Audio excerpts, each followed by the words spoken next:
Welcome back to All in Crypto.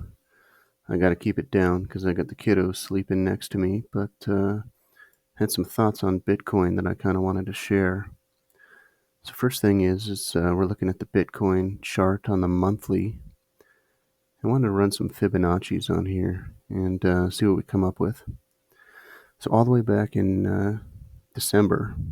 November of 2011, from the very bottom to the top of that run, we came down and we didn't even reach the 382, which is pretty bullish. And you can see that we kind of there wasn't really a bottom. It just kind of there was, but it just kind of flowed right into the next run. And then if we move over, we go from the bottom to the top, starting in August of 2015, all the way up to the December of 2017 run. When we came down, we landed directly on the 382 Fibonacci, and then we shot up again for 2019. And I believe the C crash, came just about down to the 382 again.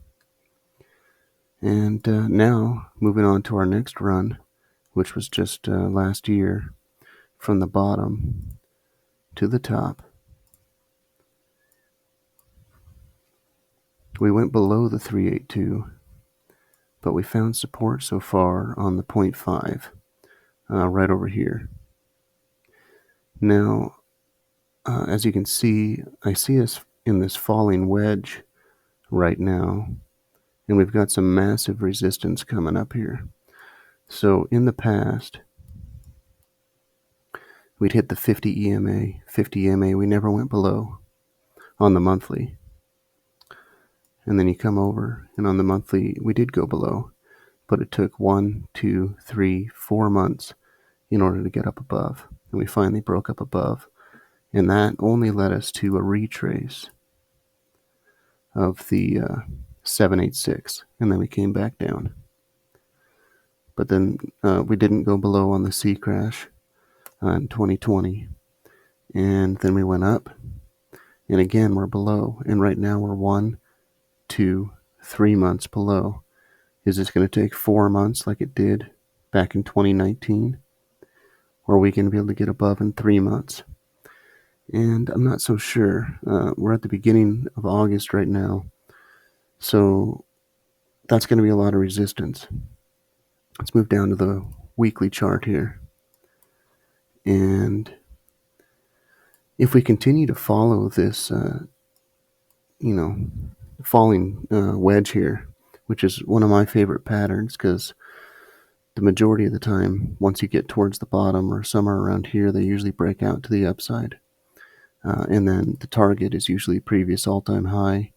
And what usually happens is you break above that previous all-time high, come back and retest it, and then keep moving. So what I can see is the 50 weekly EMA.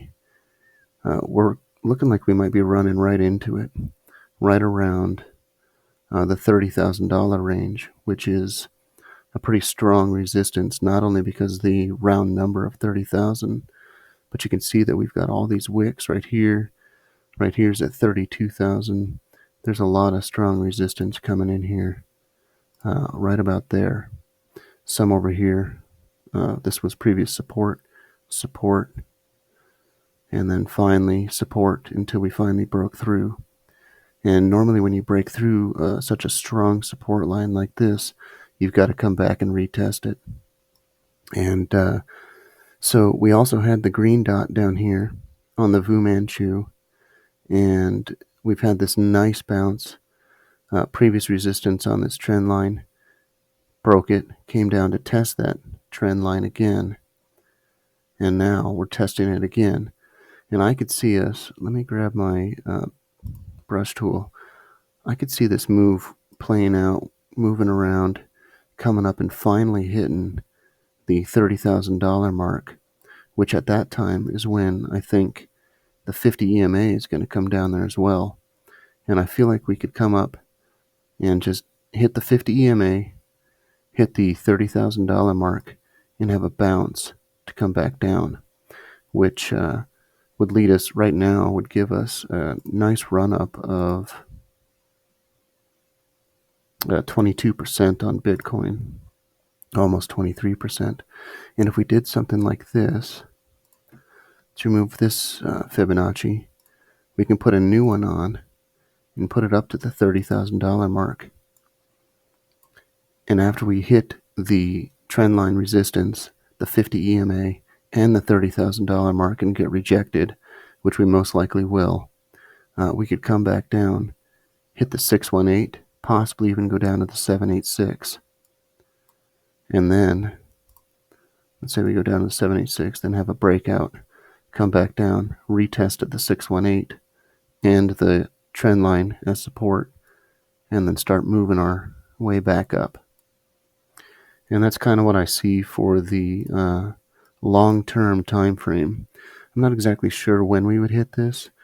I mean, if you want to do timing, which you can never predict properly, my line here actually wouldn't be too bad. This would lead us into October of this year to get up there. Maybe September, which would only be next month, to possibly get up there. That would probably work as well. We could come up, wick above, hit that 50, and get rejected. But this is kind of my scenario theory that I see for the coming months. And if this time did play out, time frame, we're looking at beginning of 2023, finally having a breakout, hitting the 30,000 again, getting rejected, finding support on the previous resistance, hitting the 618 as well, and then finally having a breakout. In 2023 might be a pretty good year for Bitcoin. And kind of what I see. I'm going to make this video short because, like I said, I got the kiddos sleeping next to me. But let me know what you think. Like this video, comment on it, and remember, I'm not a financial advisor. I'm just a dude behind his computer. So take what I say with a grain of salt. Talk to you later.